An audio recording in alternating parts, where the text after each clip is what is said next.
Do you know the most important thing about asking for a raise? It's not about you. Surprising, I know. But I'm going to tell you the 3 people that it is about that you need to know. I'm Lilli Cloud, founder of Bluefeet. I help women get and succeed in careers that serve them so they can serve the world. So I heard that UCLA put out an economic forecast and that 2021 is going to be a blockbuster year. Apparently, we are going to blow out of this pandemic and money's going to be raining down everywhere. Wouldn't that be awesome? Maybe it's time to ask for a raise. If so, here are 3 people you need to know about, because here's the thing. All successful communications comes down to a laser-like focus on your target audience. And that's not you.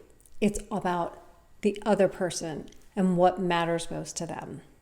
So the first person is your boss, obviously, right? You're not going to get a raise. Very unlikely. You're not going to get a raise without your boss approving it. Okay. So what matters most to your boss?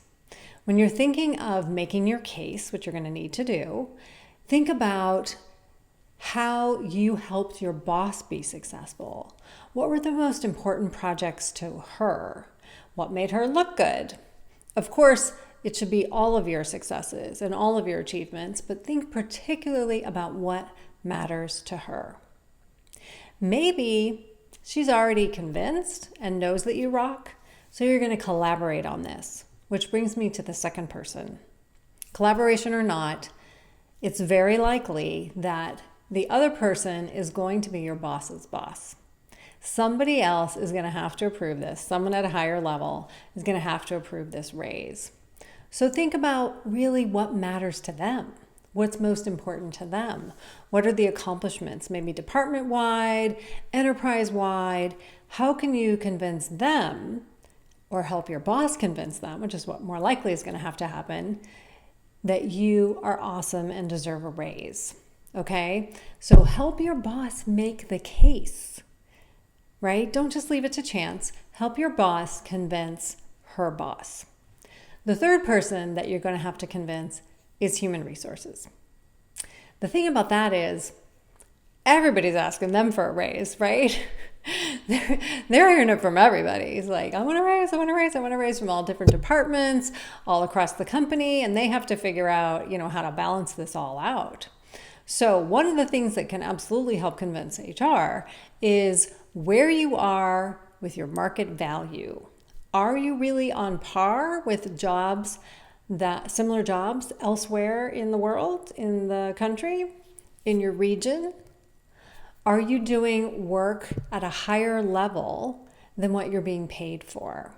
So go out there and see what's happening in the world and compare that to what you are making right now and use that to help your boss and their boss convince human resources as well. So those are the 3 people you really need to be thinking about when you're going to ask for a raise. So here's the thing. You should be making the market value for the services you provide at the level you provide them. If you're already through the stratosphere and you're making a ton of money and you're like doing so, that's different. But you should be paid market value for what you do. And that's how you're going to make your case. So I hope it's a blockbuster year for you. You can get some help with this because I am so passionate about making sure that women in particular make what they're worth. I've put together a whole bunch of free resources to help you do that. And it starts with a quiz to help you decide if this is in fact the time to ask. Check it out. Talk to you soon.